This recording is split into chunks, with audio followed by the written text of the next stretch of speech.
Hello and welcome back to Witchfix. Today I'm going to be looking at a newly released book which is called The Lost Witch, and it's written by Melvin Burgess, who is a very popular author, winner of the Carnegie Medal, and probably also one of my favourite young adult authors. Now, when I was a teenager, I found a copy of Melvin Burgess's book Junk, which is all about heroin addiction and runaway teens, and it was just probably became one of my favourite books of my entire teenage years, and I've actually read it recently again as an adult, and I really enjoy it. It's everything that good teenage fiction should be, in my opinion. It doesn't hold anything back, it doesn't talk down to the audience, it really explores its topic in a very emotionally intelligent way.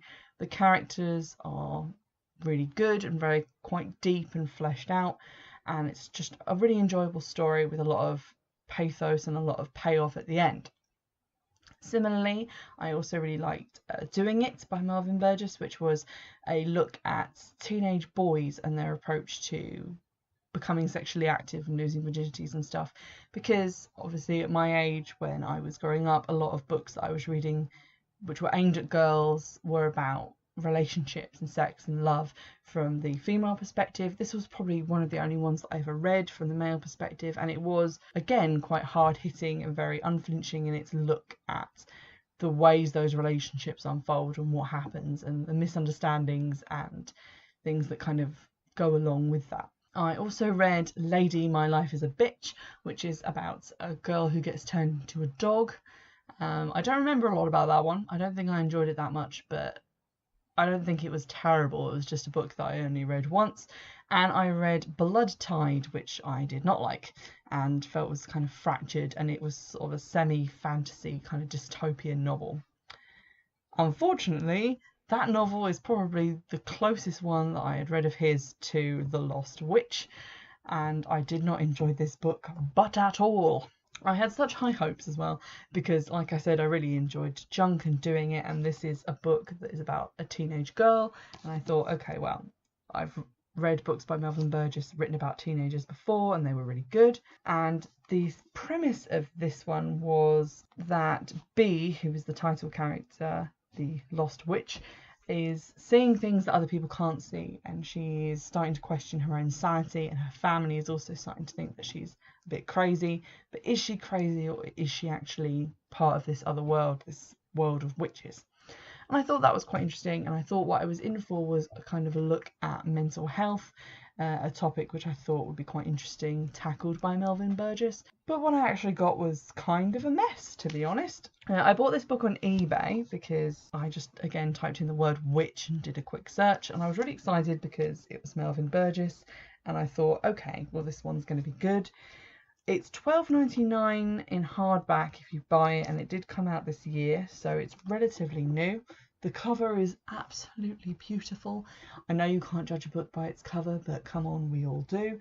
And it's all silvery and pretty, and there's a lady on the front who looks about 20, even though the main character is 13 years old at the start of the book, which is a bit weird. Anyway, the plot of The Lost Witch is that Bee goes through this awakening and she starts to see things in the world, sort of fairy creatures in the water, in the air, in the trees, sort of sprites, elementals, and in the air sometimes, in the clouds, she sees people herding sheep or having a tea party.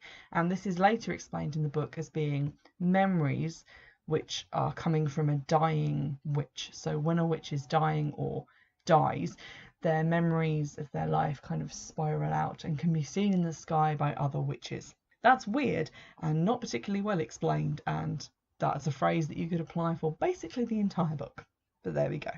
At the start of the book, Bee encounters some hares, which are being chased by hunters on quad bikes with searchlights, and she opens the car door and one of the hares jumps up into her lap, panicked, and then she thinks she hears it say something, and that's sort of the triggering event that starts off the whole plot and which kind of awakens her as a witch. Speaking of triggering events, I have a long list of potential trigger warnings for this book, which are underage drug use, underage drinking, underage sex, emotional abuse, sexual coercion and abuse, rape, partner abuse, kidnapping and suicide, contemplation of, and mention, which is quite a lot. Obviously, I'd read Junk, and quite a lot of those would also apply to Junk, but I think the way that they were handled in this book was just awful. The actual plot and the way those things come out in it are just terrible, and I'm going to talk a little bit more about that in depth. So if talking about that in depth is going to upset you, I suggest stop listening now. B is having kind of a hard time with these new things that she can see. She meets a girl called Sylvis who takes her to her grandpa, and they kind of explain about witchcraft because they are themselves witches. She's also romantically involved with some guy she's met at the skate park. So that's going on, and it all seems very teenagery and very so far so standard. But then what happens is that B learns that she's being hunted by a group imaginatively called The Hunt, and they track down witches, and they steal the spirits of witches so that they can steal their powers and use them to catch more witches. And B is attacked by the Hunt, if that's the correct word. She goes to a hospital for a scan because her parents think that she's mental, and they, in the guise of scanning her, put her into a machine which is meant to steal her spirit. At which point she is rescued, in massive inverted quote marks, by her boyfriend Lars, who is the guy from the skate park. And he spirits her off to a house in the middle of nowhere and tells her that he is an undercover agent. He's a witch. He's working with the Hunt as a double agent, and he saved her because he didn't want her to lose her soul, and that he needs to train her to take on the Hunt and save her family, who have now been taken prisoner by them. Lars keeps her in this house, and this is where things start to go slightly wrong, because it doesn't feel great. As a reader, you can tell that stuff is not going well. He's keeping her isolated, he's acting very strange and emotionally manipulative. He's getting her to do things she's not comfortable with, to the point where he's taking her out and getting her to steal spirits from other people to prove that she can. He puts her in a sort of sweat lodge and gives her hallucinogenic drugs to help with her quote-unquote training. And later she kind of catches sight of herself, but the first time in 2 years that she's left this house, and she's thin and she's got ratty hair and she's wearing dirty clothes. That's all basically just textbook abuse, and then they start having like a sexual relationship, and it just gets worse and worse and worse. And then she finds out that, oh no, as it turns out, he was actually a double agent for the other side. He still works for the Hunt, he kidnapped her, he got her to kill a bunch of witches, he brutally tore down her sanity, abused her emotionally, physically and sexually, and then she gets away and then is put on trial by her rescuers, which is quite a large part of the second act of the book, is her being put on trial for having been kept as a prisoner and turned into essentially a child soldier, which is a weird turn for a book to take, especially one that's aimed at young adults. And I get that this is something that could potentially happen. This, not all the witch stuff, but a girl being taken in by a sort of charismatic older boy and then potentially being convinced into doing things that are wrong and which are illegal. That happens. That's in the news. We all have seen stories about things like that. But the way it's handled is distinctly putting the blame on her as the victim. And I don't think enough blame goes on to the guy that actually did all the bad shit.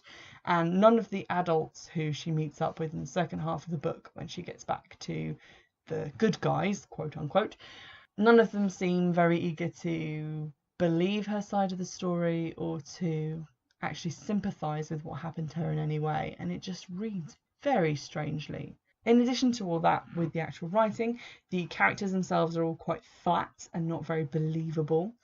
And the stakes and rules of the magical world that the book is set in are never really explained. Because this is a book that kind of rewrites the rules on witchcraft and creates its own new fantasy realm, it kind of needed to establish some rules for that, and they're not ever really fully explained or laid out in a way that made me confident that they wouldn't just be ignored, and different things just kind of crop up as and when they're important to the plot, which wasn't terribly believable. There are also quite a lot of typing errors in the actual book itself, which I thought was weird for obviously an award-winning novelist in a hardback edition of their latest book to have. So on page 208 of instead of or, which is just a typo which should have been picked up on, page 182 there are missing speech marks on some speech, which was quite confusing in the reading, and page 247 there is a word missing. It should say no as in I know, but it doesn't, and those may not sound like a huge deal, but that is in the space of the same kind of 100 pages that those mistakes cropped up, and I noticed them, and there are probably others that I didn't notice, but 3 mistakes like that in a published novel for an award-winning writer in hardback that cost $12.99 is just too many in my opinion. There's also some sort of weird link to Norse mythology. The grandpa character who teaches her a bit about witchcraft is called Odie, which is Odin, but without the N on the end, and he only has one eye, and he's very wise and can see all the different worlds, which is very Odin. His brother is called Lok, L-O-K, which is Loki without the I on the end, and Lok is a trickster, like Loki. And then there's Frey, F-R-E-Y, which is Freya without the A on the end. So not all the names are pulled from Norse mythology, but enough for me to notice. And obviously you can do that, and in Blood Tide, Melvin Burgess's previous novel, there were obviously mentions of Norse mythology, but there is no mention elsewhere of Norse mythology. It's sort of like, I'm just going to cut the eye off Loki and invent a character called Lok, who is a trickster, and then I'm not going to tie that into Norse mythology or mention Norse mythology in any way. So for someone who either knows anything about Norse mythology or has seen a Marvel film in the last 10 years, you kind of know straight up from the beginning who the main bad guy is going to be, and it is the supposedly dead Lok, who, surprise, surprise, is actually Lars in disguise, because I guess both their names are a similar length and begin with L. That's what gave it away to me. It's just that predictable. You know that Lok is apparently dead and that he invented machines and things and wanted to steal spirits from witches, and that he was working with the hunt. And then here comes Lars, who is quite trickstery in himself, who says that he was working with the hunt, but only pretend, I promise. It's just incredibly predictable. And the middle section is incredibly drawn out, very, very, very, very slowly written. And then all of the actual action and ending of the plot, the wrapping up of everything, all the revelations happen in the space of about 5 pages, and it's all rushed together and very confusing. It's an interesting premise, is what I'd say. The idea of exploring kind of child soldier or coercion and manipulation of young girls by a romantic partner, which is usually something that, you know, you sort of see people being taken into prostitution by a charismatic older boyfriend. Exploring that through the lens of fantasy and witchcraft, it's not a bad idea. It's quite interesting. Mixing those two things together could have been really interesting. It's just poorly executed and really muddled. I think if the fantasy element had been left out and realism had been used as with Junk and Doing It, the story would have been a lot more cohesive. It would have been a lot easier to understand, and it wouldn't have left me with this weird, uncomfortable feeling like I've just read something that is wrong. And by wrong, I mean it doesn't really deal with any of the issues that it throws up. It just kind of has all this stuff. I mean, she's held by Lars for 2 years, over 2 years, during which time he feeds her a steady diet of fear and lies. He keeps her away from everyone else. He doesn't tell her anything about what's happening to her family, whether or not they're safe. He gives her drugs. He has sex with her. He appears in different forms. He basically pretends to be other people, other creatures, and visits her. And he gets her to kill for him. But none of that is really resolved, so it kind of builds up this horrible ball of anxiety and fear and a kind of a dirty feeling in you as you're reading it. And then nothing happens with that. It doesn't go anywhere. There's no redemption for the character. It just kind of ends, and you're just left there like, oh, what horrible thing have I just lived through? Overall, I found it quite difficult to believe that this book was actually even written by Melvin Burgess, who, obviously, as I said, one of my favourite authors when I was a teenager. It was so phenomenally disappointing, both in terms of like the mistakes that are in it. There's sort of random point of view shifts and mind reading. There's a kind of shift between an omniscient narrator who kind of pops in and out. It just reads like an absolute mess. And on top of that, you've got the subject matter being twisted around and not generally used very well and not resolved in any good way. So it was really disappointing to me. I couldn't actually finish it fast enough, and I think paying $12.99 for it would have just been the icing on the shit cake. So I'm happy that I only paid like £2 for it online. It's currently rated exceptionally low on Goodreads. I mean, there have been some pretty terrible books that I've read in my time, but this one currently has an overall rating of 2.6, which is incredibly low. That's out of 5, and usually I only see things, you know, between 3 and 4. But yeah, this has just not been liked by a lot of different people. A lot of the consensus in reviews seems to say that there's a lot of victim blaming, which is something I've picked up on as well, and also that there's a lot of grooming, and basically a lot of bad stuff happens to this girl, and I'm not averse to that being used in a teen book. I think teen fiction should look at sort of darker topics, because that can be a good way to engage teens with things that might be dangerous, like drugs, for example, in his previous novel Junk. But I think it's all in how you handle that. And one, this is a book that is clearly set up to be about witches. The cover is very fantasy, the title as well. There's nothing on the surface of it that would warn you if these were subjects that you didn't want to read about or that would be upsetting to you.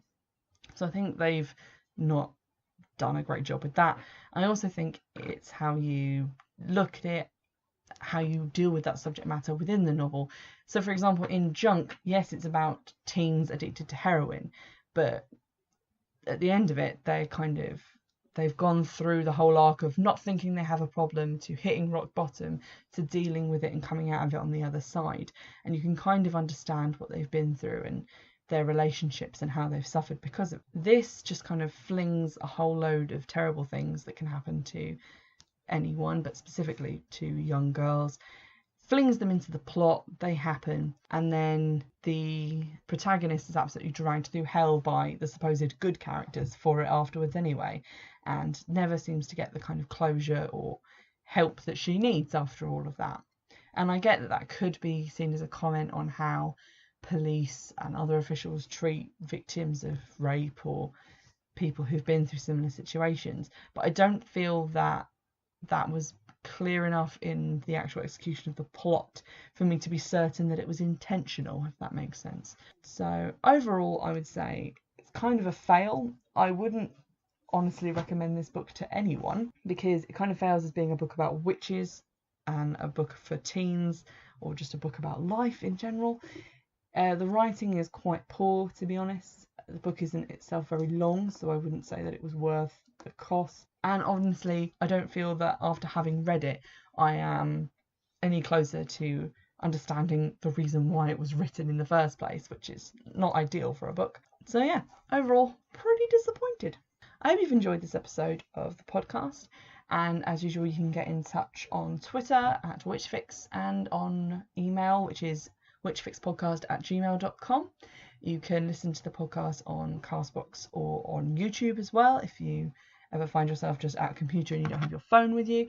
And you can also donate to the Patreon so that I can buy hopefully some better books than this one, I have to be honest, which is again just Witchfix, and you can find the link for that in the episode descriptions. Thank you for listening, and I'll see you in the next episode. Bye!